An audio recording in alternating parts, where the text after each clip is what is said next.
आदिवासियों के जंगल को और बिगर जंगल के आदिवासियों को परिभाषित नहीं कर सकते हैं। बिगर जंगल के आदिवासी को और बिगर आदिवासी के जंगल को परिभाषित नहीं किया जा सकता है। करीब 7 लाख करोड़ का इन्वेस्टमेंट है मध्य प्रदेश में अकेला, इसलिए मध्य प्रदेश में कांग्रेस की एक सीट नहीं आई। पूरे नेताओं को खरीद लिया गया है, क्योंकि मध्य प्रदेश का कोई प्रतिनिधि नहीं रहेगा संसद में तुम्हारी बात करने वाला, और मध्य प्रदेश के तमाम आदिवासियों से उनकी जमीन छीन लेंगे। एक पॉलिटिक्स है ये बहुत खतरनाक षड्यंत्र है। एक तरफ फॉरेस्ट बिल जिस पर कोई पार्टी ने बात नहीं करी, किसी ने उसका विरोध नहीं किया, कोई सड़क पे नहीं आया क्योंकि मामला आदिवासियों का था। मणिपुर में नंगी करके लड़कियों को सड़क पे घुमाया गया, उसके बाद सरेआम उसको गोली मारी गई। उसकी दखल जिस तरीके से होनी थी उस पर प्रधानमंत्री भी बात नहीं किया। शर्म की बात तो यह है, राष्ट्रपति हमारी थी वो भी नहीं गई, राज्यपाल आदिवासी थी, राष्ट्रपति आदिवासी थी, दोनों महिला, और आदिवासी महिला को नंगा घुमाया जाता है, उसको सूट कर दिया जाता है। ये जो घटना है ये हमको संकेत दे रही है कि आने वाला समय हमारे लिए क्या होगा, आने वाले समय में हमारे समाज का अस्तित्व क्या होगा। साथियों, सुप्रीम कोर्ट में पिटीशन डालने के लिए पैसा नहीं था मूवमेंट के पास, सुप्रीम कोर्ट में कोई पहचान नहीं थी। मैं सुप्रीम कोर्ट में गया, कुछ साथियों से मिला, उनके माध्यम से सबसे बातचीत हुई। उन लोगों के माध्यम से मैं एक कार्यक्रम में गया, और वो कार्यक्रम एडवोकेट बलराज साहब से ही उन्होंने ही ऑर्गेनाइज किया था, और पूरे वो कार्यक्रम में मेरा वहां पर एक परिचय बलराज साहब से हुआ। उनकी जो सोशल थिंकिंग थी, उनकी जो सोच थी, वो सोच देख के मैं बहुत इंप्रेस हुआ। लोग वकील की वो देखी जाती है, लेकिन मैं उनकी सोशल थिंकिंग को देख के इंप्रेस हुआ, और मैंने बोला कि साहब ये हमारे समाज के भविष्य का सवाल है, हमारे लोगों के भविष्य का सवाल है, ये आपको ये पिटीशन लड़नी पड़ेगी। फिर उन्होंने मुझे समझाया कि नहीं ये बहुत अलग है, इसकी आपको प्रिपरेशन करना पड़ेगा। तो साथियों, रात दिन एक करके उस पिटीशन का प्रिपरेशन किए हम लोगों ने, और वो प्रिपरेशन करके बलराज मलिक साहब को दिए, और पूरी ईमानदारी से साहब ने उसमें लड़ा, और आज उसको स्टे दिलाया। नहीं तो लोकसभा के पहले ही 4 करोड़ आदिवासी विस्थापित हो जाते थे। 6 साल के बच्चे को गोली लगती है, अपना कोई पार्लियामेंट में आदिवासी नेता बात नहीं करता है। 6 साल के बच्चे को गोली लगने का मतलब क्या है? कोई दखल नहीं, मध्य प्रदेश चुपचाप बिल्कुल साइलेंस है, छत्तीसगढ़ साइलेंस है। देश में इतना हंगामा होने के बाद प्रधानमंत्री उस पर बात करने के लिए तैयार नहीं है। किसके भरोसे छोड़ दिया गया है तुमको? क्या सही में इस देश की सरकार आदिवासियों के साथ में है? क्या सही में ये लोग मानते हैं संविधान को? ये जो सरकार है चंद पूंजीपतियों के हाथ में एक खिलौना बन गई है, और पूंजीपतियों के पास में तुम्हारे धर्म, तुम्हारी जात गिरवी रहती है, तुम्हारी पार्टियां गिरवी रहती है, तुम्हारे नेता गिरवी रहते हैं। ऐसे समय सबसे ज्यादा अगर इसका फर्क पड़ेगा, सबसे ज्यादा नुकसान अगर किसी का होगा तो गरीबों का, मजदूरों का, और सबसे ज्यादा आदिवासियों का। साथियों, मिशन का हमेशा एक प्रयत्न रहा है कि सच के राह में समाज की तरफ जाने का, समाज के आदमी को सच्चाई बताने का, जबरदस्ती के ढोंग धतूरे नहीं करने का। एक बोगस आदिवासियों के खिलाफ में पिटीशन डाल दिए, उस पर लाखों रुपए का चंदा करते हैं, करोड़ों रुपए का चंदा करते हैं। ये जो पिटीशन है, इसमें अदानी अंबानी का सबसे बड़ा नुकसान है, मोदी का नुकसान है। ये जो जीत लड़ रहे हैं हम, इनके खिलाफ में लड़ रहे हैं।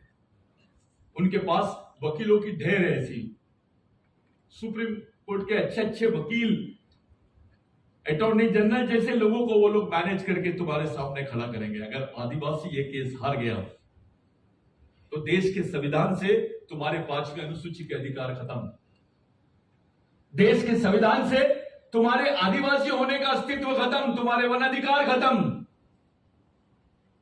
जो तुम्हारे परंपरागत वन अधिकार है वो भी खत्म, पैसा खत्म, ग्राम सभा खत्म। ये जो आरक्षण का झुंझुना दिया है आपको, ये तो 100 में से 1 लाख लोग फॉर्म भरेंगे तो 7 लोगों को नौकरी लगेगी। वो भी नौकरी तभी लगेगी जब ये लोग निकालेंगे। आज आरक्षण के भरोसे आप खड़े नहीं हो सकते। 7 पोस्ट के लिए 7 लाख एप्लीकेशन रहती है, रिजर्वेशन कहां है फिर? अब तो ब्राह्मण का लड़का भी बियर बार के सामने झाड़ू मार रहा है। ये स्थिति है देश की, कोई बचा नहीं है। ऐसी परिस्थिति में हम लोगों ने इस पिटीशन को हाथ में लिया है।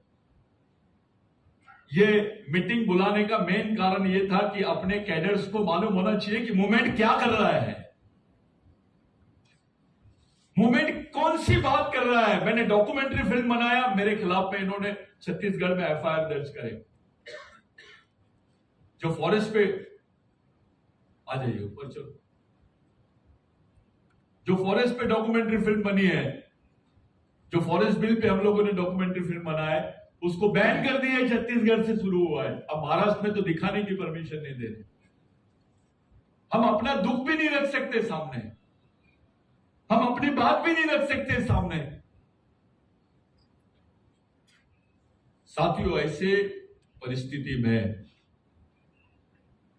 हमने बलराज मलिक साहब को आपके बीच में लाया ताकि आप समझ लें कि देश में क्या चल रहा है, आपकी पिटीशन कौन से स्टेज पर है, आपके अधिकार कौन से स्टेज पे। मैंने पहला शब्द बोला, अब तक के आदिवासियों की सबसे बड़ी संवैधानिक लड़ाई है ये,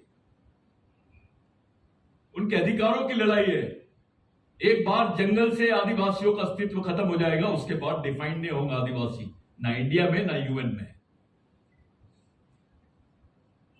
हम लोगों ने इंटरनेशनल कॉन्फ्रेंस किया था, तब भी आपको मैंने ये बात बताई थी। सब लोगों को मालूम था कि इंटरनेशनल कॉन्फ्रेंस का क्या हुआ। आज विश्व के 7 देशों ने भारत के आदिवासियों का समर्थन किया है।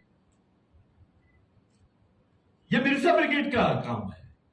जिस मोमेंट में आप लोग रात दिन काम करते हो, उसकी देन है ये कि आज 7 देशों के लोग तुम्हारा समर्थन कर रहे हैं। उसके साथ साथ नंदाबाई भील का जजमेंट 2010 का 11 का, जिसमें ये स्पष्ट हो गया कि सुप्रीम कोर्ट ने बोल दिया कि आदिवासी देश का प्रथम नागरिक है और उसको प्रथम नागरिक होने का सम्मान मिलना चाहिए, यानी इंडिजिनियस पीपल का रिकग्निशन मिलना चाहिए। ये नंदाबाई भील का जजमेंट जो हुआ, ये बिरसा ब्रिगेड की वजह से हुआ। आप उस संगठन में काम कर रहे हो और ये बहुत बड़ी लड़ाई अभी हमने शुरू की है। साथियों, आपको बहुत कठिनाइयों से जूझना पड़ेगा। यहां ऑफिसर्स लोग भी हैं, संगठन में बहुत सारे ऑफिसर्स हैं। यहां पे मैं उनके नाम लेना नहीं चाहता। एक अलग भूमिका आप लोग निभा रहे हैं समाज के लिए। मैं आप लोगों से हाथ जोड़ के विनती करता हूं कि समाज के आम आदमी को समझाओ। आरक्षण का मसला होता है तो चंद ऑफिसर लोग और पूरे कर्मचारी लोग समाज के भीड़ जमा लेते हैं।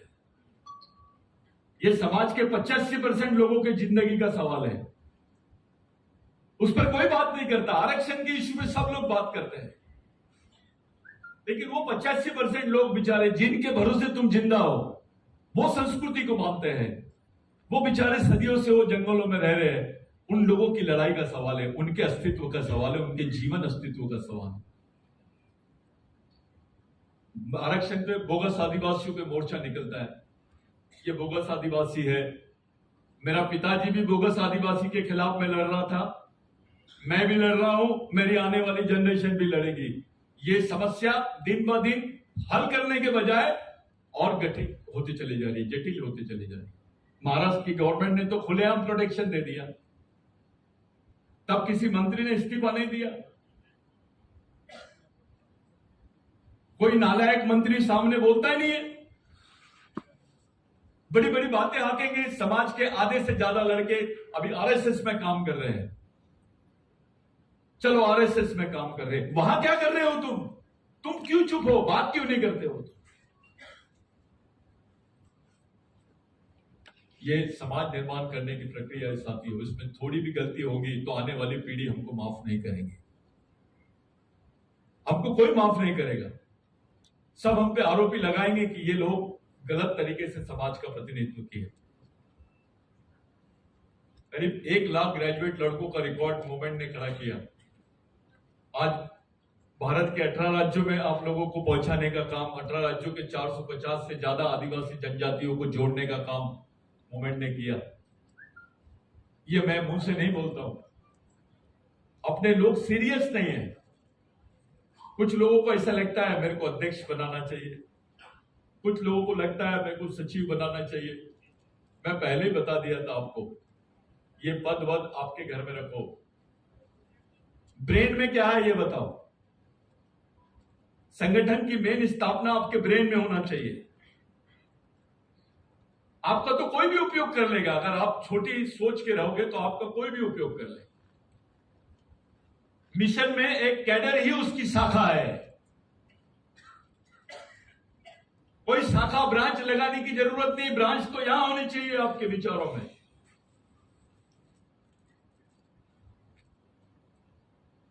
वही काम करना है आपको, दिन ब दिन ब्रेन से तैयार करना है समाज को। मैं जानता हूं आप लोगों को तकलीफ होती है, लेकिन हमको कुर्बानी देनी ही पड़ेगी। आप बोलेंगे मैं मूवमेंट में काम करूंगा, प्रेस के कपड़े भी पहनूंगा, एसी में भी सोऊंगा, पॉसिबल नहीं है, संभव नहीं है। अगर ऐसी कोई अपेक्षा होगी तो मूवमेंट छोड़ दो। ऐसी अपेक्षा रख के अगर आप लोग काम कर रहे होंगे तो मत काम करो, आपका समय मत खराब करो, आपको कुछ नहीं मिलेगा, आखिरी में आप नर्वस हो जाओगे। लेकिन जिस दिन आपको मूवमेंट समझेगा और पल पल में आपको समाधान का एहसास होते रहेगा कि मैं एक लड़ाई लड़ रहा हूं, इस काम को मैंने किया, इस काम को मैंने अंजाम दिया, ये बहुत बड़ी बात होती है। करोड़ों रुपए कमाने के बाद आपको समाधान नहीं मिलता है। लेकिन हम अगर सोचें, ये जितने लोग थे, आपके कौन से रिश्तेदार है? ये टंटाबिल कौन था आपका? बाबूराव शर्मा के कौन था? राघोजी भांगरे कौन था? बिरसा मुंडा कौन था? कोई रिश्तेदार था क्या आपका? ये लोग आपके लिए फांसी के तख्ते पे क्यों चढ़े? क्या रिलेशन था आपके लिए? ये लोगों ने इतनी बड़ी कुर्बानी, आपका बेटा करता है, आपका भाई कर सकता है? ये कुर्बानी कौन कर सकता है? रेंगापुर को आपके लिए फांसी के तख्ते पे चढ़ गया, कौन कर सकता है? ये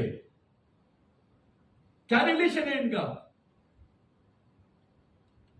इसके पीछे एक सोच है, उस सोच का ही नाम मिशन है। ये मिशनरी लोग हैं जिनको आप लोगों ने पीछे लगाया है, और इन्हीं के विचारों पे ये मूवमेंट खड़ा है।